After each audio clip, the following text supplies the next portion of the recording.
Immigration is a key issue in American politics, especially within the 2016 elections. Topics like the immigration ban, the infamous wall debate, and more plagued the media for months before the election. These immigrants are simply hoping for a better life and a shot at the American dream. They are our friends, they are our neighbors, and they are even families of students at Millard West. My name is Amy Aguilar. I'm a freshman at Aguilar West, and this is my story. Amy grew up in South Omaha within a community who spoke Spanish as a first and primary language. When she started kindergarten, she began to learn English. Her parents didn't speak it fluently, creating challenges both in the classroom and at home. It was difficult because there were moments where I was little and I wanted help for homework and stuff, and they just didn't know how to help me, but they tried their best, so that's what helped most.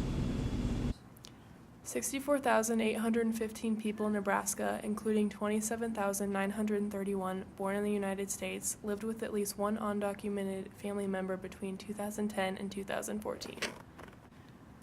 Amy's family decided to move to the United States in order to provide a better opportunity for education and prosperity for their children. Her mother, Rosa Portillo, moved to the United States from El Salvador in 1998.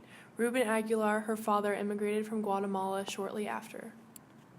They decided to come to Omaha because they first came to California, and people told them that Omaha was a small town and it was a good town to grow up and have kids.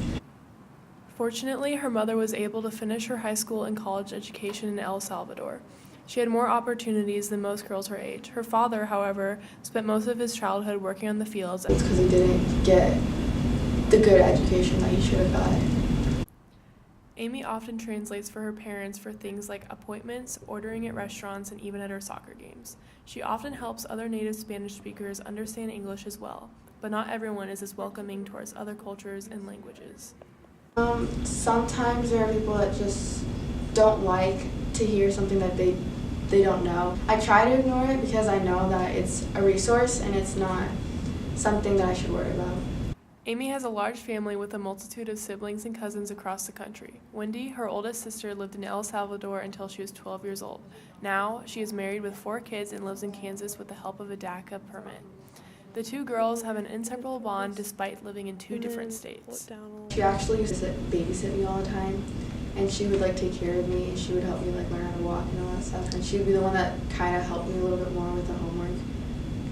DACA strives to protect young, educated immigrants who are brought to the United States as children. This September, however, Attorney General Jeff Sessions announced that the program will be rescinded.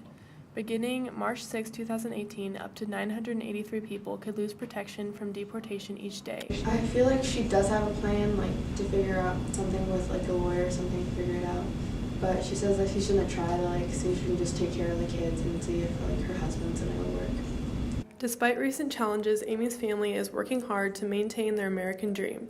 After college, Amy aspires to enter the medical field. With a love for math and soccer, her future is nothing but bright.